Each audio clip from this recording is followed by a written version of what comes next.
Welcome to What is Going for new thought from the edge of Each week on OMTimes flagship radio show, veteran broadcaster, author, and media consultant Sandie Sedgbeer conducts thought-provoking interviews with inspirational authors, artists, musicians, scientists, speakers, and filmmakers who are working at the point where spirituality and science meet consciousness at the very edge of Here is your host, Sandie Sedgbeer. Hello and welcome. The French philosopher and mystic Pierre Teilhard de Chardin once said that someday we shall harness the energies of love, and then, for a second time in the history of the world, humanity will have discovered fire. That someday is here and now. As we wake up to the radical reality of a unitive narrative, we will also discover as a species, and perhaps for the first time, who we really and truly are, and who we can evolve to become. With me today to shed a powerful light on that no longer so radical reality is cosmologist, planetary healer, futurist author, and co-founder of wholeworldview.org, Dr. Jude Currivan, who's traveled the world for more than 2 decades in service to planetary healing. The author of 7 non-fiction books currently available in 16 languages and 26 countries, Dr. Jude Currivan joins me now to discuss her latest book, The Story of Gaia, the Big Breath and the Evolutionary Journey of Our Conscious Planet. Dr. Jude Currivan, welcome. Thank you, Sandie. Thank you so much. It's great to be with you. You too. Now, you studied archaeology, ancient cosmologies, and quantum physics at the University of Reading and at Oxford. I want to know what inspired your interest in those subjects. It's a very long and very scenic route. When I was very young, from the age of about 4 or so, I started to have what we might call multidimensional experiences. I'm sure many, many children do. And fortunately for me, I didn't tell anybody about them. So nobody said this is nonsense. And I was having so much fun. I just carried on. And so from that very earliest stage, I was fascinated by the nature of reality, because what I was experiencing was beyond what seemed to be our physical universe. And so at the same time, I was also fascinated by the sort of snippets I came across of ancient wisdom teachings, especially those of India and of Egypt. So it began really a sort of a threads of a lifelong journey of curiosity, one in terms of the ancient insights, because what I was experiencing accorded far more closely was what I was reading about the insights of the ancients than it did with the leading edge of science. So that fascinated me because I could find a resonance there. I could find some validation in a way of what I was experiencing. But also at the same time, I was so curious as to what leading edge science was telling us, because it seemed that, with the 20th century revolutions of quantum physics and relativity, that we were being given the same insights these ancient sages had. And yet that was not what I was being taught. So I thought, right, 2 flows here. 1, the ancient wisdom, and 2, what is leading edge science about? And might it find its way forward to more closely reflect what the ancients perceived and also what I was experiencing directly. So I did a master's degree in physics at Oxford University, as you mentioned, specializing in quantum physics and cosmology when I was 18, so my late teens, early 20s. And then I had a whole life before I came back to academia to do my PhD in archaeology at the University of Reading, researching ancient cosmologies. And I found now, of course, that all those threads have converged. They've all become a tapestry with the latest science now come to stand alongside that ancient wisdom and those direct experiences that have happened for people since time immemorial. Isn't it interesting how we find later in life how it does all converge? I think it was Kierkegaard said, Joran Kierkegaard said, we live life forwards and we understand it backwards. Yeah. So when you were studying, were you the only female or? Amongst the group of men? Well, back in the early 1970s, when I was doing my MA, my master's degree at Oxford, I think there were 6 of us women and something like 200 men in the whole faculty. Wow. Yeah. Wow. Yeah. So how did the men relate to you? Actually, it was fine. They were fine because, you know, I'm a bit of a boy myself. So I was very much a tomboy when I was a kid. So I Yeah. sort of, you know, settled in as pals with them. Mhm. And I was very fortunate because one of the professors there, Dennis Sharma, who had been Stephen Hawking's mentor at Cambridge, came over to Oxford and became a mentor for me. And Oh, he wow. just loved people who are curious and open-minded. Mm. And he gave me some brilliant advice and supported my curiosity and realizing that, you know, I needed to go a long way beyond what I was being taught even then and even at Oxford. Mm. Well, your new book is just full of science and research, and also, you know, some quotes from the ancient texts. How did the ancients know this? I mean, it's taken us this long to get to a point where, you know, we're probably using an awful lot of technology that they didn't have. How did they know this? Because we now understand that our universe exists and evolves as what's called a non-locally unified entity from its very beginning through its entire life cycle. So although within space-time there is a speed limit, which enables a sort of the flow of time from the very beginning, causation from the very beginning within space-time, our universe knows itself in its entirety all through that process. So we, as microcosms of our universe's intelligence, also have that ability to tap into deeper levels, multidimensional levels of awareness. That's what spiritual seekers have done, you know, throughout the story of being human. That's what the ancient sages did. That's what shamans do. That's what, you know, seers do. So we have that ability that isn't a requisite of technology. It's a natural attribute of our innate awareness as part of a universe that itself is innately aware. And I think what we've done over the last few hundred years, and I'm not putting any judgment on this, but we've sort of separated ourselves from that natural ability. And now we're beginning to remember that. But in the meantime, of course, that journey away from that wholeness or perceived wholeness, but it is whole, came along a line of technology. So as you say, our technologies are remarkable. We couldn't be having this conversation without them. And yet, because and as a result of that technology and that perceived separation, we've learned again, technologically, what our ancestors intuitively knew because it is our innate way of being. Yeah, so the technology itself, which has divided us, is also bringing us back to unification. Exactly. It's extraordinary. And, you know, when we talk about holograms and we talk about high definition and we talk about information, this is the language of leading edge science, but it's also aligning and converging now with those ancient spiritual teachings. It's using a different language, but it's the same perception of the unified nature of reality. Yeah, it's very refreshing to hear something positive about technology. You know, we've been hearing, you know, how it's destroying everything. So it's nice to know it's confirming what we need to remember, you know. I think so. And technology, certainly the technologies that we're talking about, are of themselves neutral. It's how we use them. It's our level of consciousness, isn't it? Yes. Our level of awareness as to how we put them into use. So, you know, if we're still with a paradigm as a collective awareness of separation and not yet fully waking up to the realization we're inseparable, then how we use our technologies and the technological potential will be coming from that paradigm. Yeah, absolutely.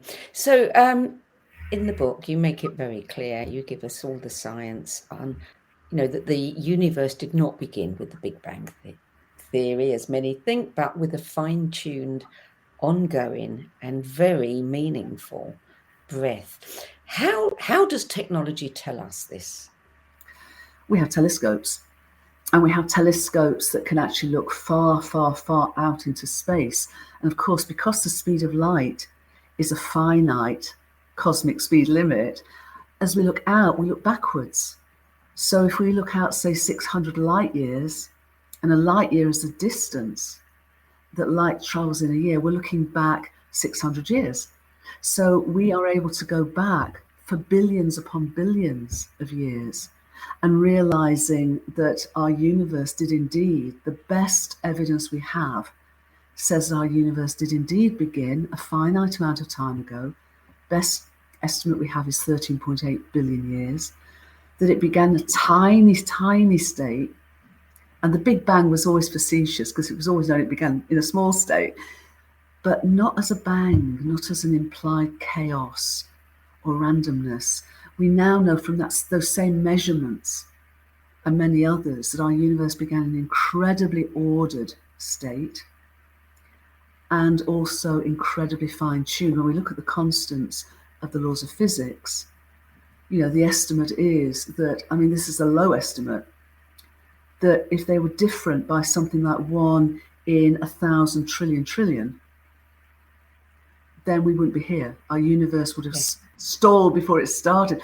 So incredibly fine-tuned, incredibly small, therefore much more like a big breath than a Big Bang. So then that leads to the question, whose breath?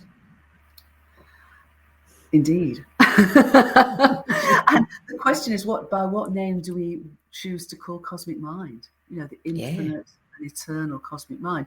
Do we choose cosmic mind, which was a term that Einstein used? Do we choose God? Do we choose Allah? Do we choose great spirit or great mystery?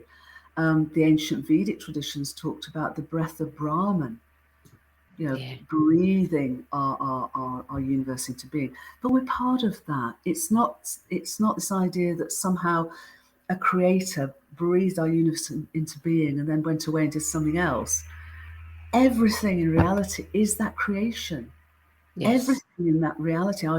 James Jeans, who you may know, was an Edwardian philosopher who, over 100 years or so ago, spoke of our universe being more a great thought than a great thing. And indeed, this is what we're realizing. As the ancient Indian teaching said, mind and consciousness aren't what we have. They are what we and the whole world are. And our universe is a great finite thought in the infinite and eternal mind of the cosmos. Yeah. And, it's not just everything you make very clear in the book, that it's not just the fact that it was a big breath. It's a very meaningful breath. So tell us a little bit about the evolutionary purpose and the meaning of all of this. Well, what we're finding, and again, these are across all scales of existence and across many, many different fields of research, not just cosmology and physics, but biology and the study of human systems. Yeah. So across many fields, from the smallest to the whole universe, we're seeing the same mathematical patterns of relationships. Yeah. And those patterns are dynamic and they're evolving. But those patterns are innately relational, and they scale up and they scale down. They're called fractals, but there are other patterns. But fractals is a great example, and they are universal. And we find them from the way that electrons cluster around atoms when they change their properties from, say, being an insulator to being a metal. The electrons cluster in these patterns. We find them in plants. We find them in river systems and coastlines and clouds and ecosystems. We find them at the level of the orbits of our planets in our solar system. We find them in our galaxy. We find them actually in the relic radiation that was left over from a very early era of our universe, in the patterns that fill the whole of space. And we find them in collective human behaviors. So we see these patterns everywhere, and they are indicative of, first of all, a unified universe. There is no separation. Secondly, a profoundly relational universe. And because they're not random patterns, they're not random, they are exquisitely resonant, harmonic, relational. That's where the meaning comes in. And if we dig down even deeper, we find that our universe actually embeds that meaning using just 2 letters. You know, we talk about our language, 26 letters, no meaning of itself, but then words and sentences and poetry and songs. Our universe creates the entirety of its appearance, including us, using 2 digital letters, digitized letters, ones and zeros. And from that, at the tiniest scale, way, way, way smaller than an atom, it creates everything from atoms and molecules to planets and plants and people, and over all of these billions of years. So there's innate meaning embodied. And because when we go back to that first moment, it was as simple as it could be, but no simpler. And because those patterns are not just static, they're not just relational and static, they're dynamic and they're evolutionary. So our universe has undertaken this incredible journey, this evolutionary journey, from simplicity to ever greater levels of complexity and diversity and individuated self-awareness. So that's what I mean by meaning and purpose are embodied. Yeah. I mean, the book, you know, I saw a T-shirt the other day with a phrase on it. It was something like, you know, my brain hurts, I've got too many tabs open. That's how I felt reading the book, because there was just so many. I mean, it's an incredible story that you relate. And I love the fact that you start some of your chapters in Gaia's voice, you know, she's telling her own story. How is that, you know, were you connecting with Gaia and channeling those pieces, you know, that she was, or did you just kind of use it as a device? No, it was not a device. I felt that no. I feel, first of all, the book wrote me, and I feel that Gaia wrote the books through me. So I was in service to her sentience and all her children. And so, and it was a very, very profound experience for me, because although I started the book writing, Mimi writing the book, with an enormous love and respect for Gaia, what I was discovering in the writing was just so extraordinary, so incredible, that I completed the book, almost lost. I mean, for an author to say this, I was almost lost for words, because my love and my honor, my respect, she's adamant, you know, our whole universe and Gaia are just extraordinarily adamant in that embodiment of their evolutionary impulse, which of course flows through us too. So I felt incredibly privileged to be in a position to be able to be some form of channel of this understanding. Yeah, it is. I mean, it's an incredible story. It's the story, the most incredible story. I mean, I don't think we could invent anything more incredible. And we don't have enough time to go too deep into it. We can just look at some key points here. But one of the things I wanted to talk about, which is really something we need to understand, to really comprehend, all of us, as you said, that, you know, there's ever increasing evidence that mind and consciousness aren't something we have, but rather what we and the entire world fundamentally are. I mean, if we get nothing, you know, I mean, that's the bottom line, isn't it? That's what we have to, because from that, everything else has to change. Yes, exactly. Yeah.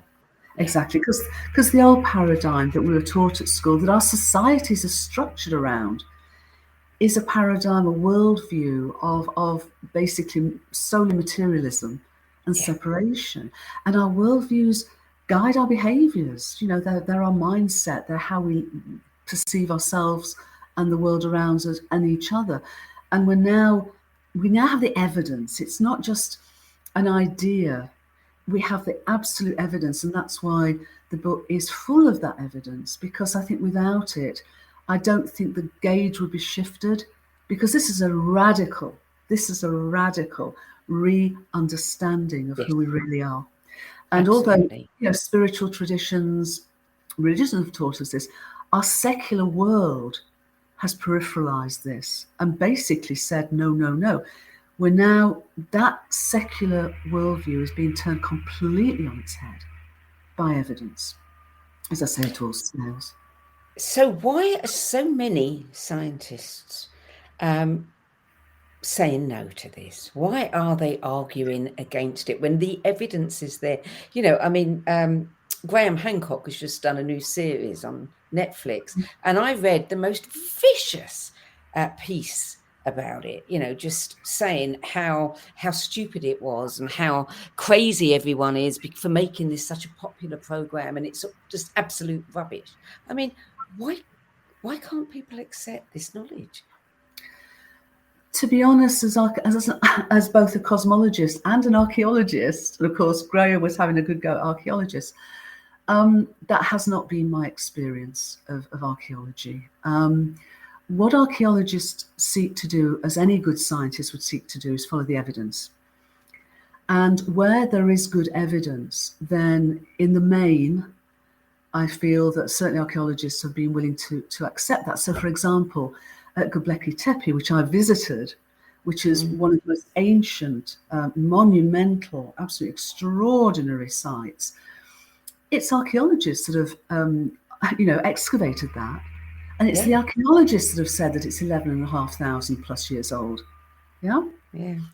The work that's been done in Malta in terms of the alignment of a number of the Maltese, in fact, virtually all the Maltese temples, to the star Sirius, and I've been to Malta, I've visited many of those temples myself, has been in conjunction with an astroarchaeologist. And the evidence is really clear of the dating of those, that goes from fairly soon after the last ice age, with the earliest, which is very simple, I've been there, through to the most complex at the later date, which is Gigantia, which I've been there too. So that's in conjunction with archaeologists. And the archaeologists have said, this is what the evidence is, fine, so be it. I think the difficulty is where there's a mix of, first of all, a lack of evidence in the main, and then a lot of speculation to come into it. And in my experience, and certainly my own journey, I think the best guidance I've ever been given was that by my mentor, Dennis Sharma at Oxford. He said, Jude, it may not make you popular, but follow the evidence wherever it leads. And that's what I've sought to do. And I would think with these ancient discoveries, we've still got so much we don't know. But if we get the evidence, and a lot of it is likely to be under sea, then I do feel that, there'll be more and more acceptance of that part of our past. But just coming to the more generic point now, in terms of what I'm sharing, this emergent cosmology of a conscious and evolutionary universe, the Nobel Prize in Physics this year were given to 3 researchers, all of whom have been fundamental in enabling this understanding to come forward.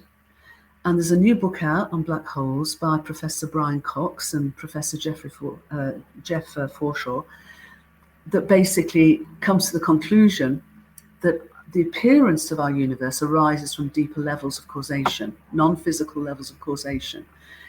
They conclude they don't know how, but they conclude this because this is where the evidence is. I'm going further and saying, look, this is the evidence not just cosmologically and from black holes, this is the evidence at all scales of existence, that our universe, its appearance of energy, matter, space-time, does indeed emerge from deeper levels of causation. And that causation is essentially cosmic consciousness that expresses itself as meaningful information, digitized information, from which builds up all of the appearance of our universe. So we're on that road, and as the evidence moves forward, sure, there are going to be people who cling on to the old paradigm, but just as when the quantum physics and relativity physics came through, it too came under a huge amount of criticisms, but the evidence was able to overcome those because it was so powerful. And the evidence now, this is the direction of travel.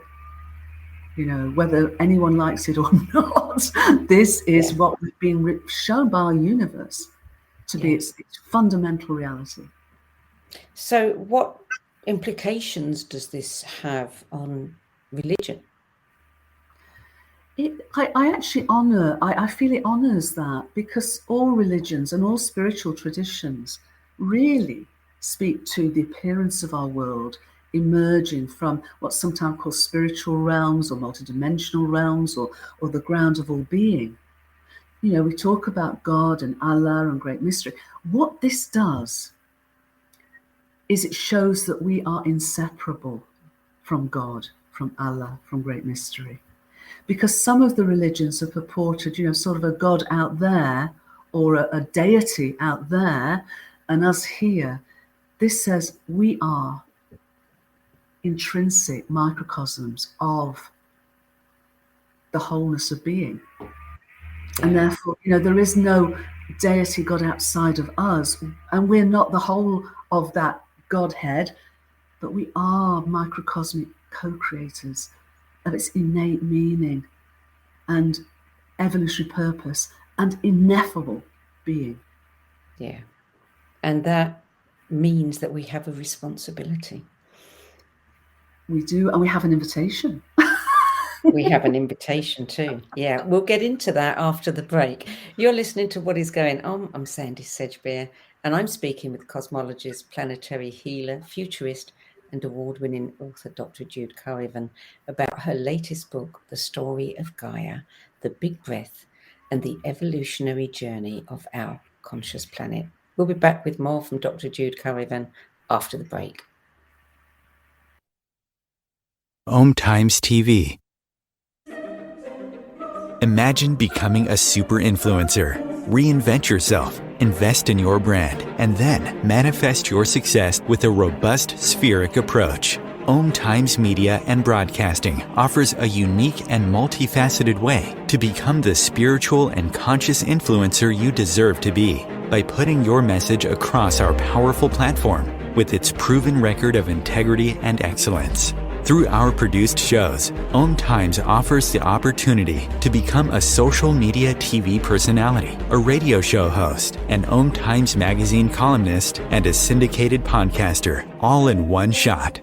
By live streaming your show on OMTimes TV and broadcasting it across the extensive OMTimes radio and TV networks, you become more than a host. You become an ambassador and a force for positive change. OMTimes. Open yourself to the possibilities.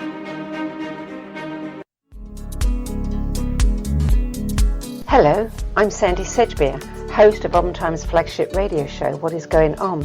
And as an author, editor, and 13 times book judge who's read thousands of books and interviewed hundreds of authors, I'm constantly asked what's really worth reading and what's not.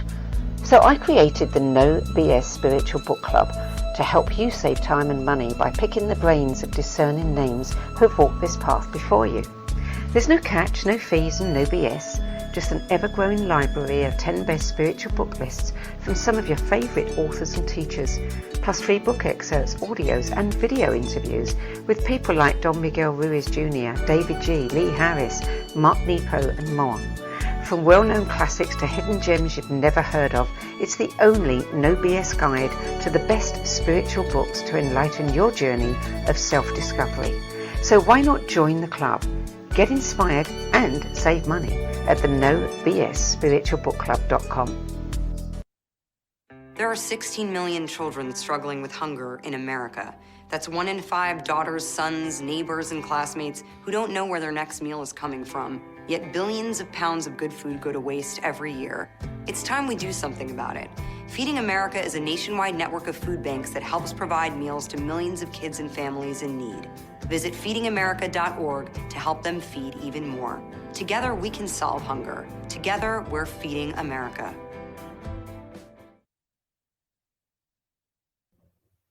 Welcome back.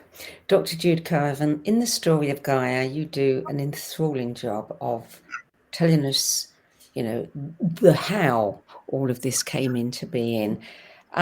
You also raise the ultimate question, which is the why. So What is the answer? What is the why? I can, Sandie, I can only respond from my own perspective of how I felt after, feeling through that whole incredible journey of our evolutionary universe. And I asked the question why up front, because right up front, you realize the incredible way in which our universe came into being. Incredibly hot, black, minute, and yet filled with potential. And then to take that whole journey of that potential unfolding from simplicity to complexity. And so I came to the perspective that our universe as a great thought of an infinite cosmos came into being to explore itself in a way, to experience itself in a way, and to do so both in its wholeness, but also in its minute microcosmic diversity and complexity. When we look at how atoms move to elements, and then into interstellar dust clouds, and then into planets, and then into biological organisms, and how for each of the ongoing evolutionary journey of emergence, of complexity, at each point where there was a leap forward, although everything is in relationship with everything else, everything collaborates with everything else, those leaps forward required cooperation, greater levels of collective, cooperative, synergistic action. Yeah. And I think that's the journey.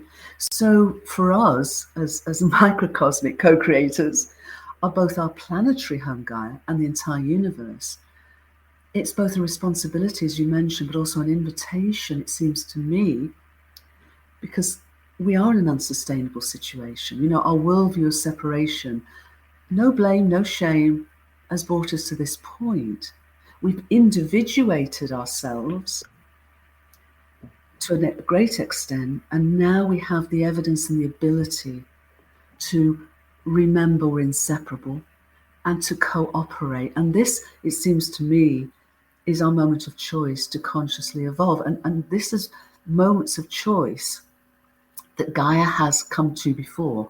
When cells, the initial cells, didn't have nuclei, they weren't able to sort of breathe in oxygen. But over a period of hundreds of millions of years, those two things came about through cooperation. And then those single cells that are still with us were able to cooperate further to become multicellular, and further to become, a 37 trillion community that is us. Each of us is a 37 trillion cellular community that isn't just human cells, it's also fungi and viruses and bacteria. And I think this, every time that cooperative emergence happens, in every moment, the universe is learning more about itself and its potentiality, and therefore its exploration of consciousness. So we talk about the universe, but there are multiple universes. And you say that our universe is not infinite, it's finite. So tell me a bit more about that. I mean, does that mean that our universe is going to disappear? Well, yes. Think of it as a great thought. When each of us has a thought, that thought begins, it takes us where it takes us, and then it comes to an end.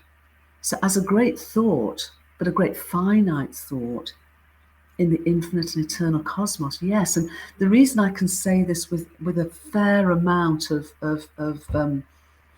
perspective is that a number of reasons. First of all, we know that our universe came into its life cycle a finite amount of time ago, and it came into being at a finite scale, minute scale, but nonetheless finite. There is nothing within space-time that is infinite. Everything that manifests within space-time is infinite, and yet finite expressions of an infinite cosmos, a cosmic plenum. we also know through the whole processes that I write about in the story of Gaia, how our universe began in its hottest form, called the Planck scale temperature, hugely hot, and its lowest informational content. And there is a law of physics that says in a contained system that temperature is what's called inversely proportional to informational content. So from that beginning, lowest information content, highest temperature, moving now to lowest temperature at the end of its life cycle, thought cycle, highest information content. So we have a universe, a great thought, that at some point, maybe tens of billions of years ahead, but not infinitely ahead, the temperature of our universe drops to pretty much zero, 0 degrees Kelvin. At that time, what will happen? I don't know, but I suspect that rather like a bubble, growing, and then it comes to its end point and it just disperses into the air. Perhaps all the accumulated informational experience of our universe then releases back into the mind of the cosmos to settle until other universes come forward. And there are possibly unlikely to be many universes. We don't know that. We're speculating that. But it would make sense. Yeah. Well, I mean, I can imagine some people hearing this would say, well, then what is the point of us trying to protect the planet, if our universe is going to disappear? I mean, but, What's the point of having children and caring for them if one day they're going to die? We lose every aspect of meaning if we, ask that question in a way, because it completely then takes all the meaning of experience itself, of love. What I'm sharing in the story of Gaia and the cosmic hologram before that is of a unified universe that therefore is a loving universe. Yeah. Do you believe the universe has a soul?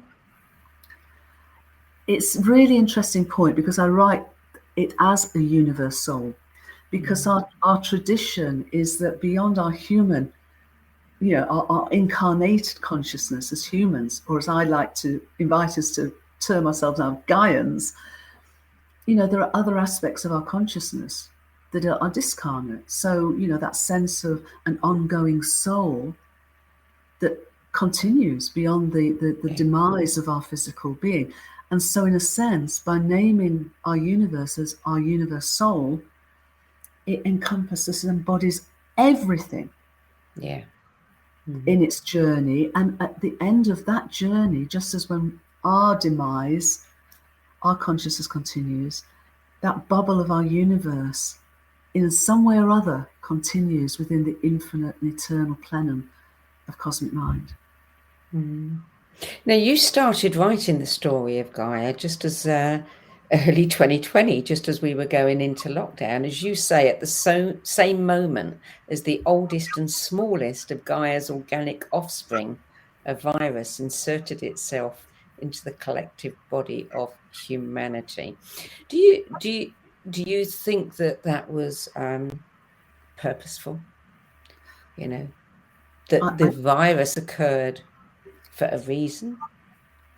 I actually do, and I do on a number of reasons. First of all, this understanding, this perspective, this evidence-based perspective of a living and evolutionary multidimensional universe, which is innately meaningful and inherently purposeful, has that at its heart, as its fundamental underpinning and framing.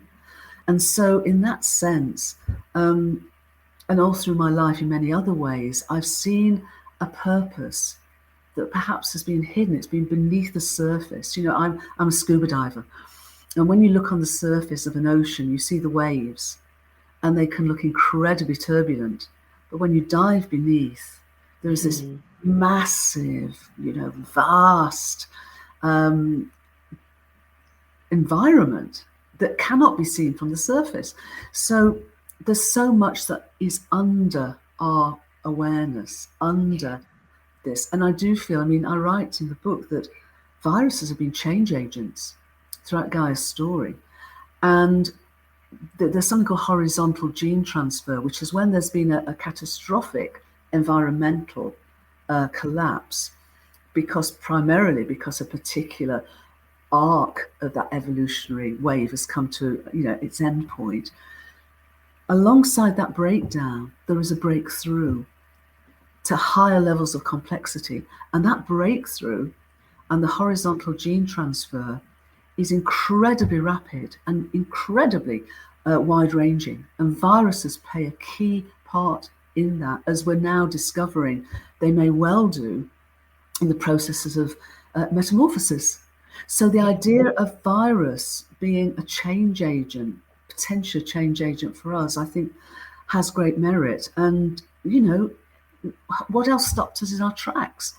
I sense that it brought forward our potential for conscious evolution by quite some time. Yeah. And, when I study astrology, I've studied it for years. And when you see how everything has come together at the right time, just as the astrology is also telling us, you have to believe there are no accidents. I don't feel there are. And, I'm an astrologer as well as an astronomer. And of course, in the ancient traditions, they were complementary. Yes. And in this perspective, they're also complementary, because the entirety of our universe is innately intelligent, conscious, and so and also holographic. We haven't quite hit that mind-blowing perspective yet, but being holographic, as cosmologists are coming more and more to perceive, means that the whole of our universe is expressed in each part. And as we scale up the sort of complexity, it's called holons, into what's called holochy, we still scale up just as atoms and molecules and organs and bodies and ecosystems. So our solar system, in this understanding of innate consciousness, is a matrix of consciousness. So astrology has a natural validation through this emergent cosmology of a living and evolving universe. Mm-hmm. Yeah. So how do we move from the illusion of separation into the whole world view of unity? I think it begins with each and every one of us. I believe it begins from an inner to an outer, often. I'm very clear that information doesn't change hearts and minds, emotions do. I suspect that the unsustainability of where we're at, although it's a huge challenge, and there's an enormous amount of grief and sadness and anger around it, if we can at least understand what we're sharing today, that we are meaningful, purposeful microcosms of our universe and our planetary home's evolutionary impulse, I hope that gives us an underpinning and a framing to respond to that, perhaps in a different way. I know that we are needing to clean up our collective trauma from the illusion of separation, that's for sure.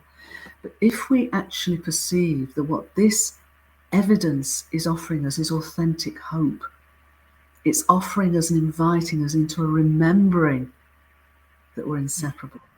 And if that really invite even empowers us to take one step into this journey of remembering and wholeness, then so be it. And I think that the reality is that this is a universe of love. This is a universe that I believe is inviting us to grow up and wake up and clean up and link up and lift up together. Yeah. Last month, the United Nations held the COP27 conference on climate change. And this month, the COP15 conference takes place in Montreal, which is, more geared towards looking at ecosystems and protection of animals. Do these conferences ever invite people like you along to speak? Well, it's it's interesting. I actually did speak at COP26 last year, and I did so basically being asked for my views on how to transform a death economy, which is one based on separation and materiality, into a life economy. And I've spoken at G20 meetings in the past. But I think what's really helpful, and it's not by any means, an easy situation, is that the United Nations, for the first time ever in their 77-year history, has just formally adopted what's called a thematic cluster, which is a formal body that's able to touch and point and influence and get involved in all of the discussions based on unity. So it's based on unity in diversity. And that came from 200 change makers and thought leaders that realized that without such a perspective of a unitive narrative, there was no chance that the Sustainable Development Goals, nor Agenda 2030, nor indeed anything coming from the COPs would really be able to transformationally change our world. So it's happening, Sandie. And the more we can do to share this understanding and an invitation, because it is evidence-based, this is the point. So, it really has a validation and an authenticity to this hope. I feel that we can move enormously and fast, because somehow, and this is what the universe is brilliant at, it's not just slow steps of iteration. There can be a collective wake up, a collective aha moment for our entire species. Yeah. Now, what about the theory of the multiverse and parallel universes? I mean, if it's true that every choice we make, every time we make a decision, we're creating another parallel universe, and I don't know if that's true or not, it's just a theory, then clearly in some universe we will make the right decision. Yeah, it's not a theory. It's not it's a theory. An incredibly speculative premise. It doesn't even go far enough as a hypothesis.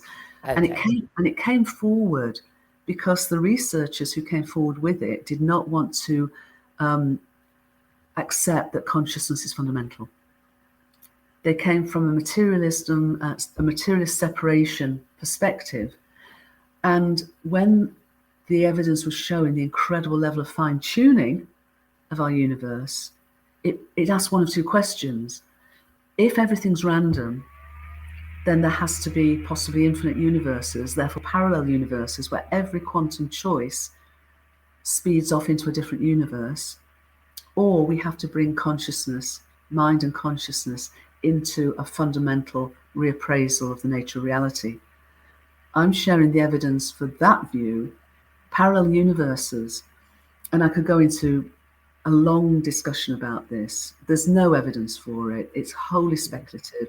It really doesn't make any sense from what's called Occam's razor, which is as simple as it can be, but no simpler. Yeah. It doesn't, and it's incredibly disempowering.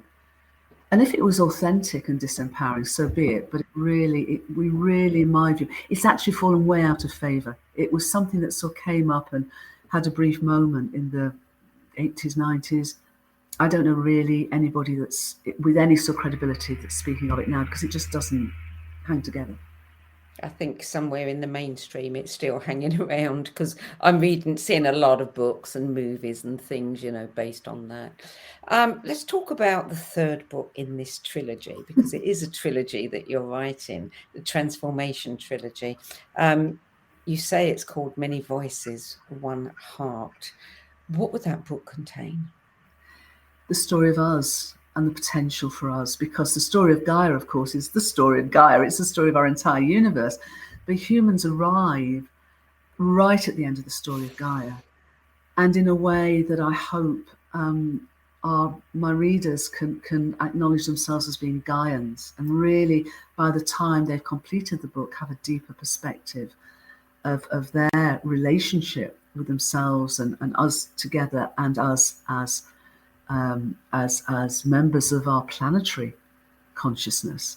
So the first book is the understanding of all of the sort of cosmology and the understanding and the evidence for our universe being existing, evolving as a unified entity. The second book, The Story of Gaia, is about the evolutionary impulse that's so profound, running through the whole story. And then the third book is us. What part do we play? What opportunity do we have? What is this potential for us to evolve? So it will be going into multidimensional consciousness, but it will be very much that invitation to us in that regard. So if we are, I mean, we've come along, as you say, very late in the day. Are we the epitome of expression? Could there be something more, an even better expression than us? For sure. I mean, when we look out beyond our solar system, and again, going back to technologies, which are amazing, we now know that beyond our solar system, there are probably more planets than stars in our galaxy. And nothing to say that wouldn't be the case for every galaxy throughout the whole universe. We also now can actually see from the planets we've already studied that there's an estimate of around 11 million Earth-sized planets, Gaia-sized planets, orbiting their suns in what's called the habitable zone of liquid water. So when we look at that absolute abundance of potential, the chances are that there are many, many, many other self-aware species that are at least as evolved as we are, if not more so. But the question is, what happens when a species gets to a point that we have where we can consciously evolve, or we can destroy ourselves?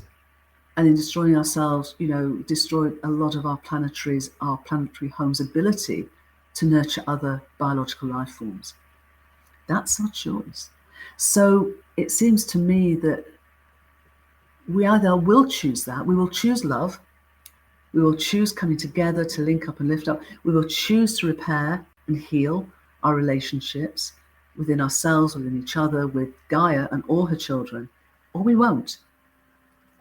And if we don't, if we stay in that illusion of separation, the fear-based perspectives that it naturally supports, then Gaia has a good history of deciding enough's enough.